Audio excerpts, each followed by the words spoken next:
اسمي صالح محمد صالح الرجوبي من مدينة مصراتة. أنا انصبت يوم 10 تاريخ 10/5 في مدينة مصراتة في طريق مطار سوق توانسة.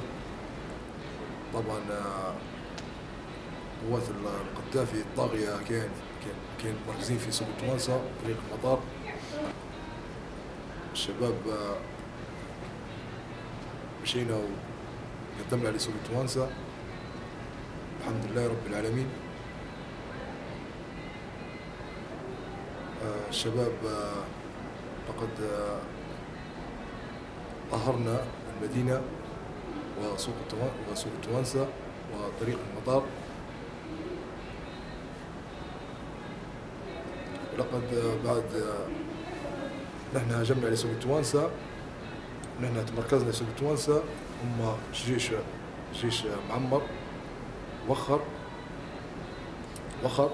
قاعد يضرب فينا بالأسلحة الثقيلة، قاعد يضرب فينا بالراجمات. لقد انصبت بشظايا راجمة في يدي اليمنى،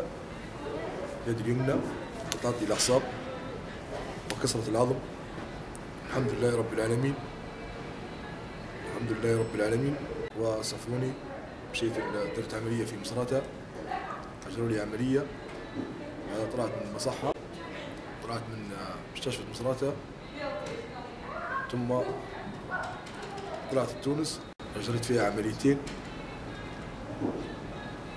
بعدها روحت ليبيا، لم تنجح هذه العمليات، ثم ذهبت إلى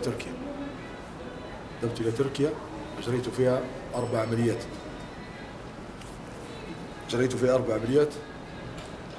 لم تنجح منها ولا عملية، ثم قدمت إلى كندا. إن شاء الله ربي يوفقنا، ليبيا حرة. الله أكبر الله أكبر الله أكبر. الاستقبال الحمد لله رب العالمين في كندا، يقولنا الدكاترة الليبيين والشباب في بعد جينا المطار وجابونا الفندق الحمد لله رب العالمين. ثم اليوم اللي بعده مشينا المصحة، كشفوا علينا كشف كامل الحمد لله رب العالمين. طبعا ضروري قالوا لي بدروا لك عملية من العمليات الأولات ما نجحنش، زرع عصب من كراية الزوز. درت 2 في تونس و4 في تركيا، لم تنجح منهم ولا عملية. تحياتي لشباب المقيمين والدكاترة في كندا اللي هم اللي استقبلونا استقبال ما شاء الله. الحمد لله رب العالمين.